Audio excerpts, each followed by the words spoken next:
దళితుల కట దళితులు మా ఓటర్లోకి రావద్దు టీడీపీ నాయకుడు హుకం అనంతపురం జిల్లాలో అమానవీయ ఘటన.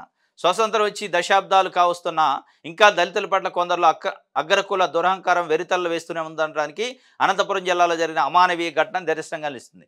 వివరాల్లోకి వెళ్తే అనంతపురం జిల్లాట గుమ్మగట్ట మండలం గోనబావి గ్రామంలో టీడీపీ నాయకుడు రమేష్ చౌదరి ధర్మ హోటల్ నిర్వహిస్తుండట.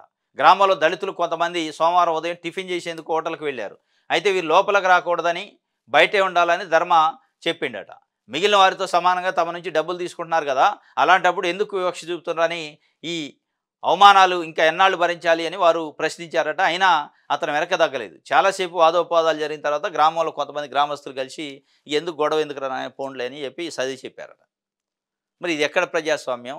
75 సంవత్సరాల స్వతంత్ర భారతదేశంలో ఉన్నామని మనం అనుకుంటున్నాం. హోటల్ పెట్టినోడు హోటల్ దేనికి పెడతారు? ఎవడైతే అవసరం ఉండి ఆకలి వస్తాడో వాడికి అన్నం పెట్టడానికి హోటల్ పెడతాడు. ఎవడైతే అవసరం ఉండి వచ్చినోడికి నువ్వు దళితుడివి, నువ్వు బీసీవి, నువ్వు రెడ్డివి, నువ్వు ఈ కులం, నువ్వు ఆ కులం అని పేర్లు పెట్టి అన్నం పెడతారా? దాన్ని హోటల్ అనరు. అది నీ ఇల్లు అయితే అట చేయాలి. నువ్వు బజార్లో హోటల్ పెట్టి పైసలు తీసుకున్నాక అందరి దగ్గర సమానమైన పైసలు తీసుకుంటున్నప్పుడు అందరికీ సమానంగా ఉండాలి. అవమానించడం కులం పేరుతోననే విషయం పైన తెలుగుదేశం పార్టీ నాయకుడు తమ్ముడట ధర్మ. ఇది అనంతపురం జిల్లాలో జరిగింది.